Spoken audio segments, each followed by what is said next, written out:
Hi, I'm Lauren Francesca.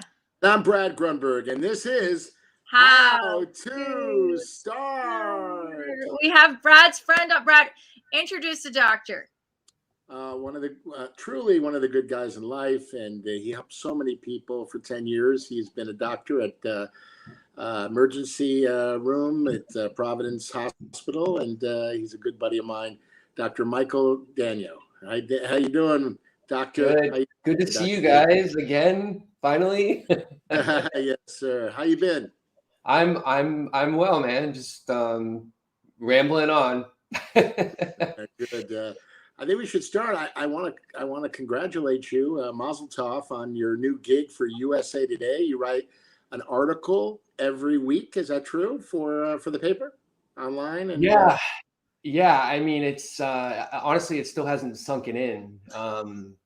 Like for the last year, I consulted. How did you get the gig? Yeah, tell us all about it. Yeah, please.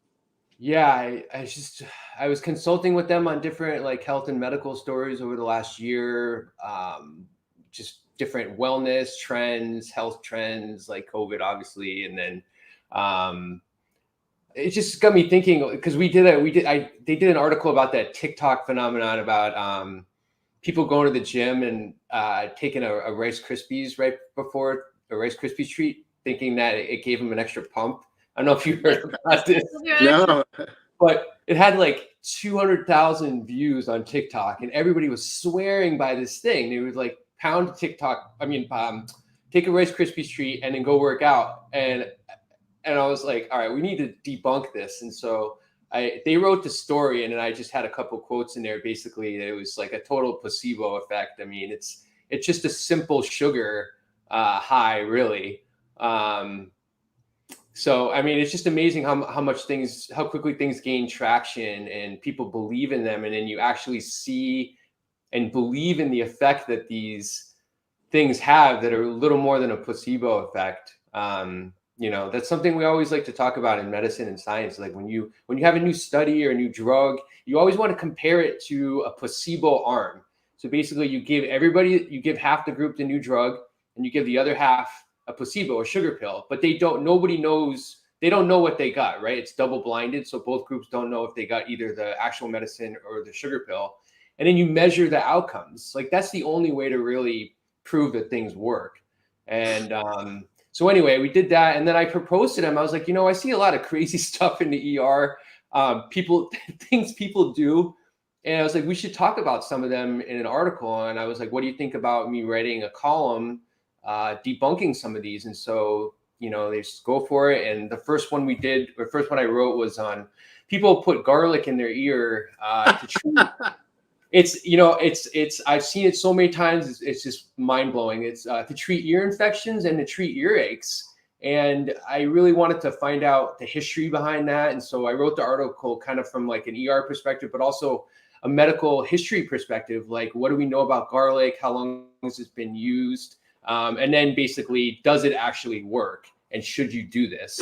And so I think that was, it came out really well. And I'm already thinking about next week's article. So it's just, something else I have to do now. Like I wasn't busy enough, but I'm psyched. Yeah, that's great. Yeah. Congratulations. Thank you. Yes. I love garlic. I know, Lauren, I know I just sent you the story, but it's unbelievable what this guy did. He put these garlic things in his ears, and it's like an ancient Chinese secret. It's like, I read your article. It's wonderful.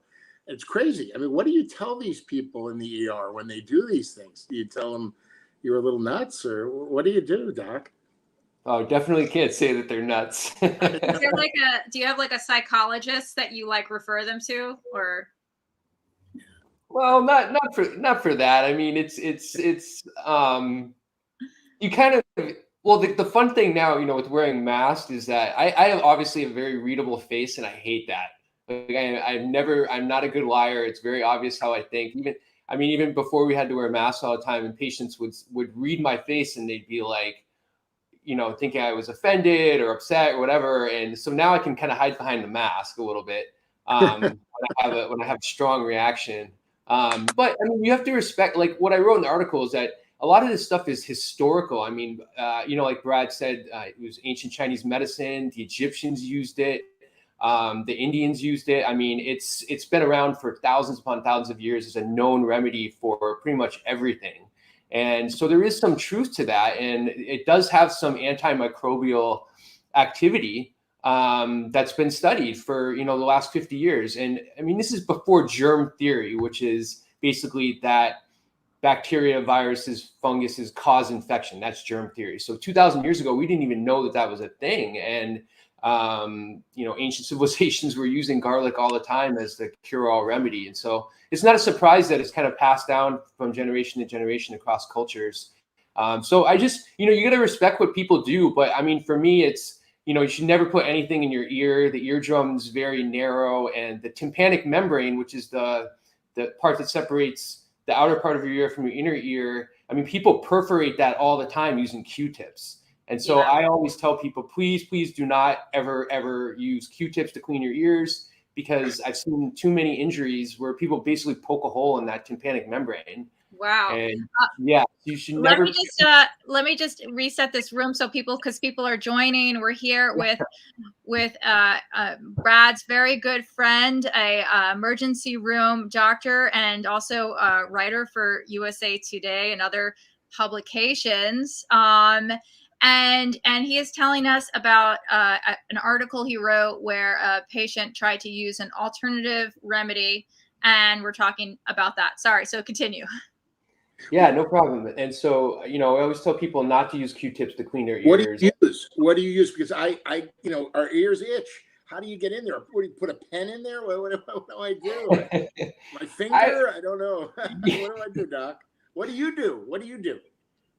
I mean, the ears do a pretty good job of cleaning themselves. I think that's what people need to realize. On the outer part of the ear, if you want to use that Q-tip where the cotton part does not disappear from view, if you can still see it and just clean like this part here, that's fine. But when you put it in far enough where the cotton tip is inside, that's too far.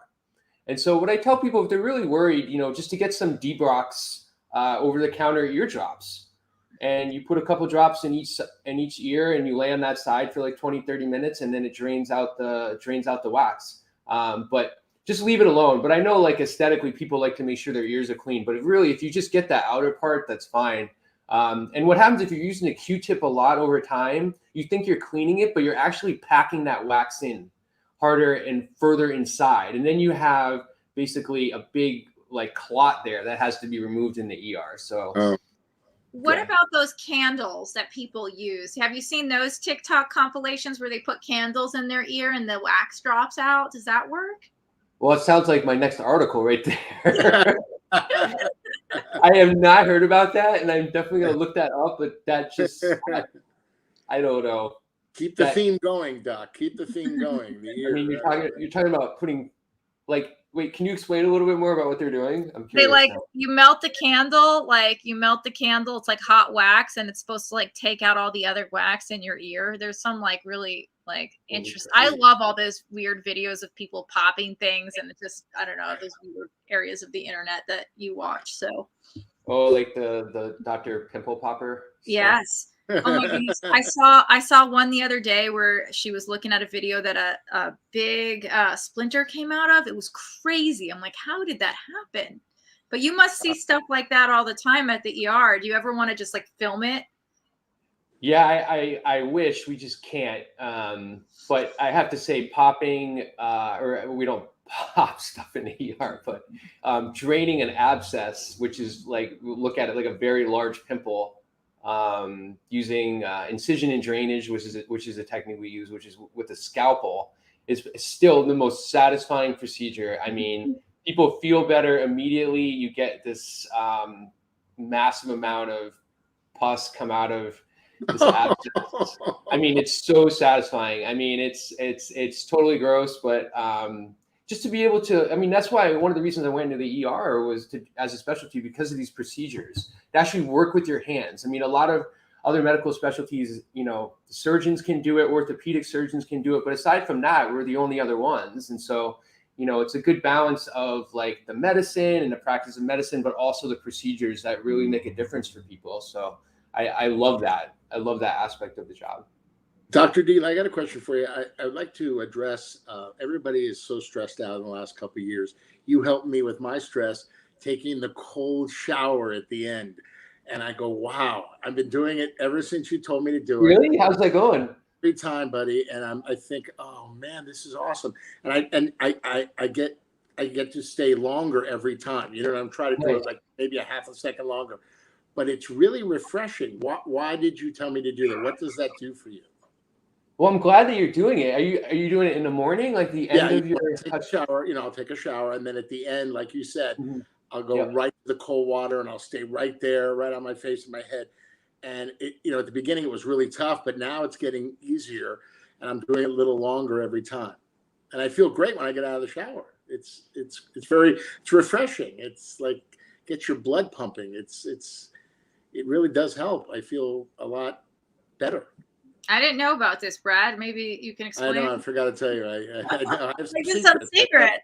I know. Dr. D gave me this whole list of stuff, some great stuff to do for stress. Can you talk about stress? Can you talk about what people can do with what we're all going through right now to deal with that? Or people that have anxiety and panic attacks and stuff.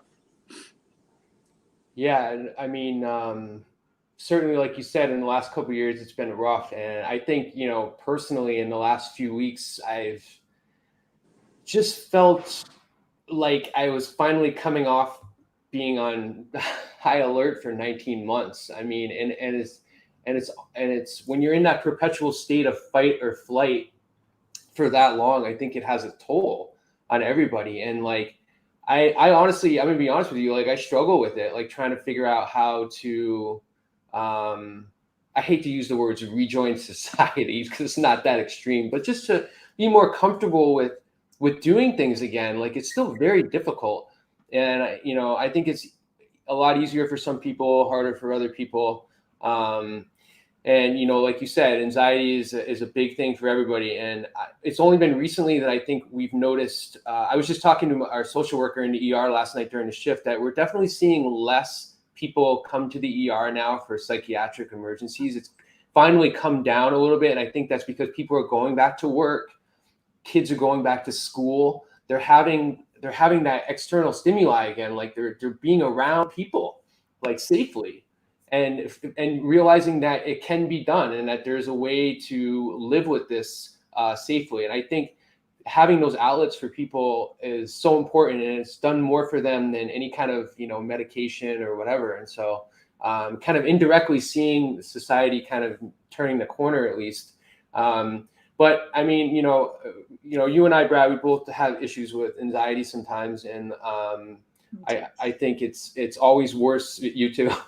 Lauren too, yeah. Yeah, I think it's for some reason we talked about this on here before. It's always worse at night. And I think that's why it's important to have that wind down regimen at night, like the thing that you do, the 4 or 5 steps that you always do every night, so that your body and your mind recognizes that you're about to do it, it gets used to it, and they know to expect it. And, and that includes putting your phone away, turning off all electronics after a certain time. I started using blue light blocking glasses at night just to help with sleep, because that blue light really interferes with melatonin production, and melatonin is what you need to be able to fall asleep. And so instead of taking a melatonin pill and having, more grogginess the next day, just if you get blue light blocking glasses and just prevent that blue light from stopping the melatonin from being released after dark, super important. Journaling, like writing what you did during the day, what worked, what didn't work, and then writing down things that you want to do for tomorrow. Because I think a lot of times when our mind is racing at night, it's because we're thinking about what we need to do the next day. And I find that putting pen to paper and putting those things down, it kind of like allows you to put it out of your mind and put it somewhere else. And it makes a big difference. And then, of course, I always do Epsom salt bath for 20 minutes, and I finish with a cold shower. And I really liked, there's a lavender cream that I really like at night now that helps me sleep. And I always read, even if I read for 5 to 10 minutes and I fall asleep, like I have to have something to read by the bed every night. So, I mean, it's so important to have a regimen. I know an article in USA Today that you might want to read before you go to bed. It's pretty good. Oh, that's right. You wrote it. I'm sorry. And exercise. You told me about exercise. It's so important. You know, walking around the block, doing something, get that the heart race. You know, the heart rate pumping is very important too, right? Yeah. Any kind of exercise. Yeah, I mean, and you know, I always talk about what to do at the end of the day, but in the beginning of the day is getting that early morning sunlight.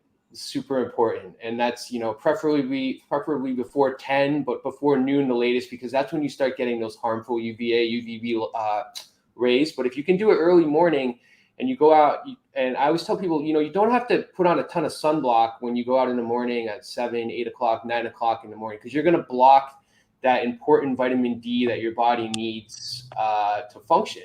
And so getting the early morning sunlight doesn't mean going out and wearing like 50 SPF. You don't need to do that in the morning. Right. And that kind of like sets your clock and your circadian rhythm for the rest of the day. And then obviously, like you said, exercise, but just remember not to do that too close to bedtime. Like give yourself a couple hours before at least. How do you set your circadian rhythm? Like if, like, let's say you're on a really bad sleep schedule, like I am awful. I go to bed really late and I wake up late. How do you switch? Can you ever switch that? I mean, I am totally with you on that. Like terrible sleep hygiene. I mean, our schedules are constantly changing. It's constantly having to readjust to day, night, whatever, staying up late, sleeping in. Yeah, I hear you. And I feel like I've always been a night person. And as much as I try to be an early morning person, I don't know if that's ever going to happen.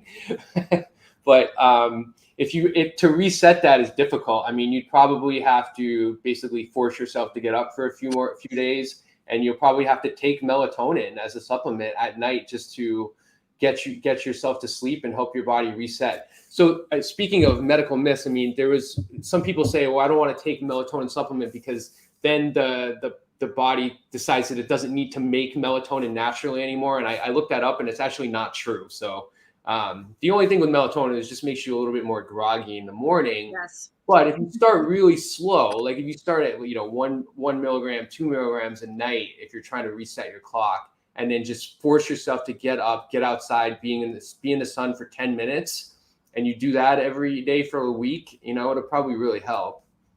Mm-hmm. Now, another question, and I know it's coming winter in New York. It's a lot colder than LA. I have a few broken bones and they hurt so much. I definitely need to go to a podiatrist. I just always put it off. But is there anything you can do for something that might be caused from broken bones? I don't know if it's arthritis or what it could be. That's a tough one. I mean, I've had a couple of recent climber injuries, and that led me to do a lot of research and try to manage this on my own. And I think the important rules of thumb are right after the injury for 72 hours, you should just ice alone, like do a lot of icing to reduce the inflammation, reduce the pain. After 72 hours, you should only do heat, because heat sort of drives the blood to the injury, brings all the important like healing components to that site. And I think compression plays a big role. I mean, getting a compression bandage, an ACE wrap, something like that, it really helps reduce the pain. I found a company called Incrediwear, and they make sleeves for whatever joint. So like your knees, your elbows, your wrist, and there's some copper rods that are sort of infused into the fabric. And I had like knee pain for like months, and then I started wearing this Incrediwear sleeve on my knee at night, and it went away after like a couple weeks, and it's been amazing. And I've shared them with my family, with my friends, and that's been like my go-to now. And then Drew Brees actually has a company, the former quarterback from the New Orleans Saints. It's some other copper kind of compression devices. I've actually been wearing one on my wrist that really helps. So, ice, compression, then heat, and, turmeric and curcumin really help to add to your diet or take as a supplement. I think those are key. Curcumin is that's the active ingredient in turmeric. So instead of buying turmeric supplement, it's better to just get the active ingredient, which is curcumin. So you're going to increase the bioavailability of the thing that actually makes a difference in turmeric. So I like that stuff too. Awesome. Now, I don't know if Brad, if you talked about this at all, but I've talked about it to my audience. One of my best friends passed away last week, 38 years old, of a heart attack. And I know I did something at a gifting suite where they test your blood and they see, like, I guess, markers, or if you kind of could be in jeopardy of it. Is there any advice you can give to the audience, or how we can kind of preventatives or things to kind of, be aware of so that that doesn't happen? Also, you can tell Dr. D, your Bryce was a handsome guy in great shape. Yeah. You never thought he had a heart issue, and he passed in his sleep. And you don't judge a book by its cover, right? I mean, right. Yeah. There's family history, all that kind of stuff. Yeah, I mean, even if, like you said, if somebody's in perfectly good health, they eat well, they exercise. I mean, sometimes people can still have a heart attack.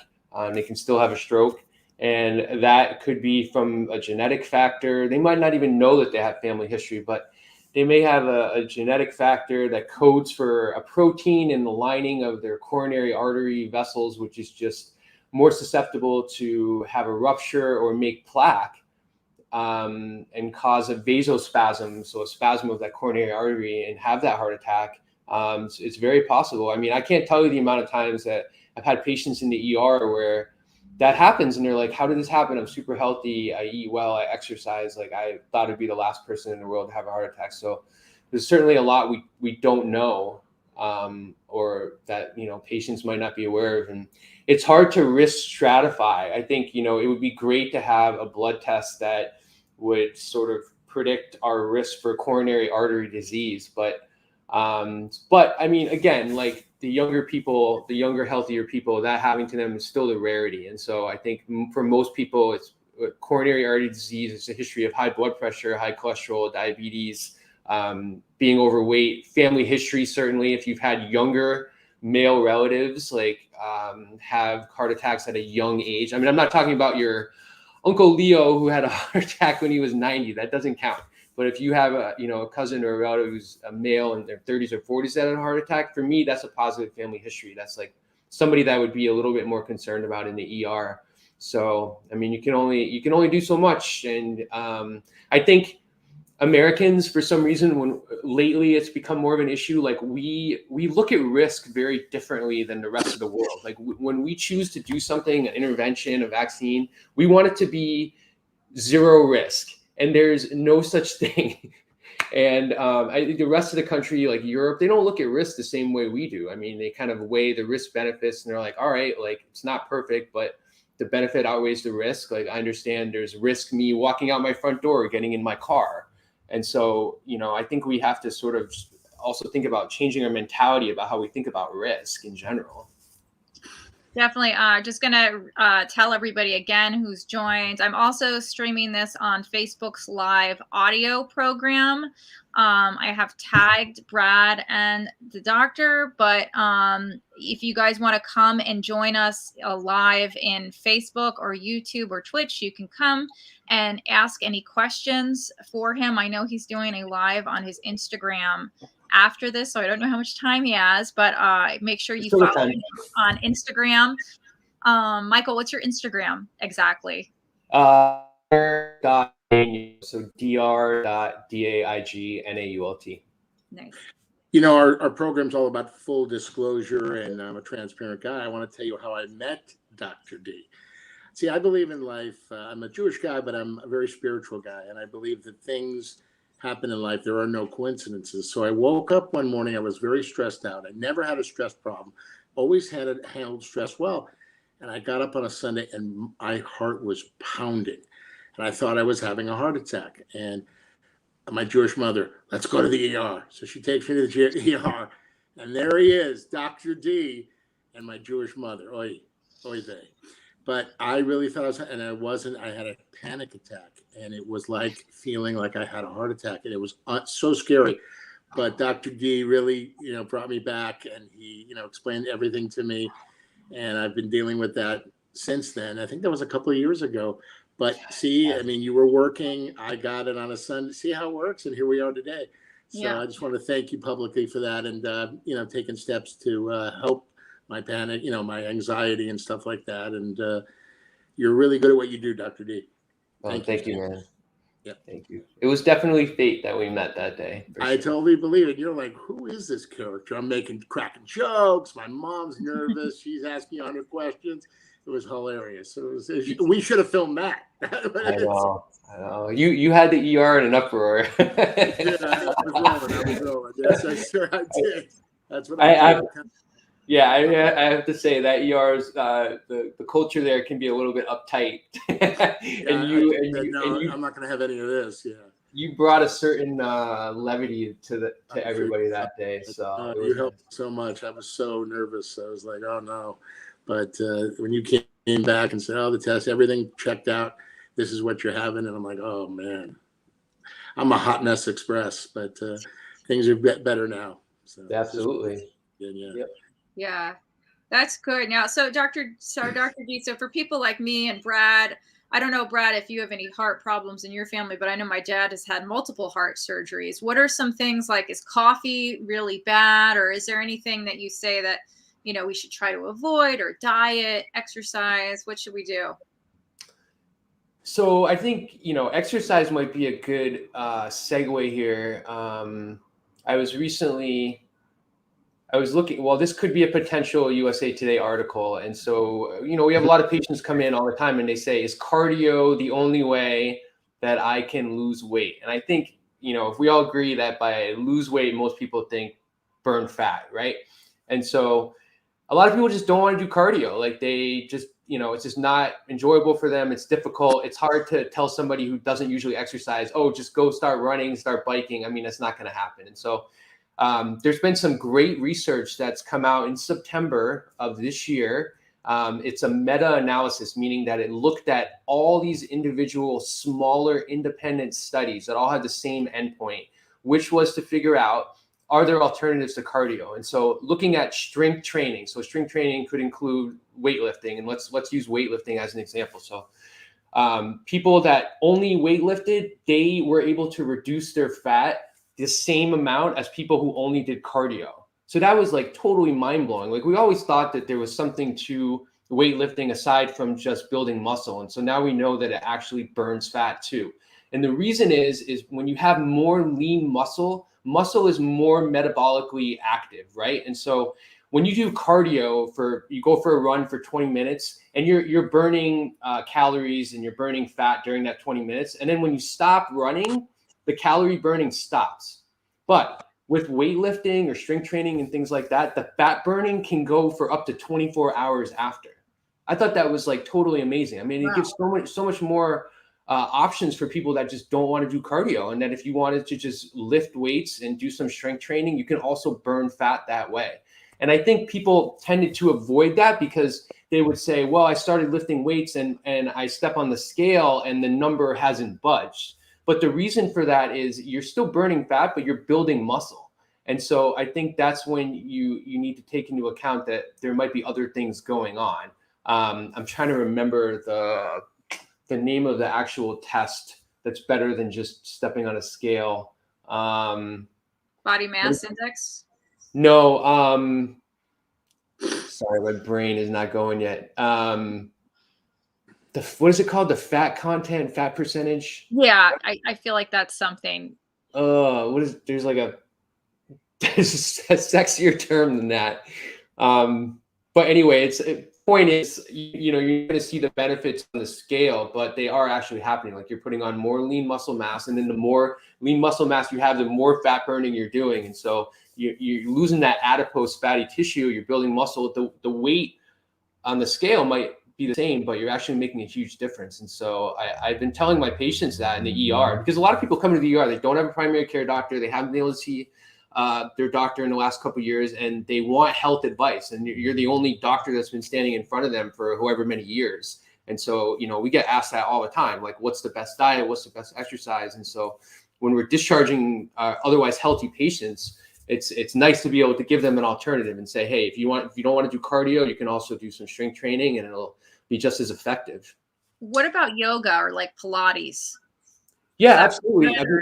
Yeah, for sure. Like, especially if you do something like sweat yoga. I mean, there's actually called sweat yoga in LA. They use infrared heat as opposed to just like jacking up the temperature in a room, but using infrared heat because it penetrates into the tissue better.